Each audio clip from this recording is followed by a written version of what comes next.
fucking town so fucking much, I've actually considered moving to this fucking town.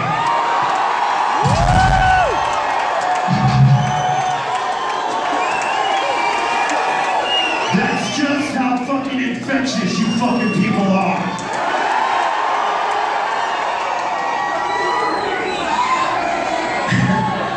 I know there's a lot of people out there going, oh, please don't move here, please don't fucking move here.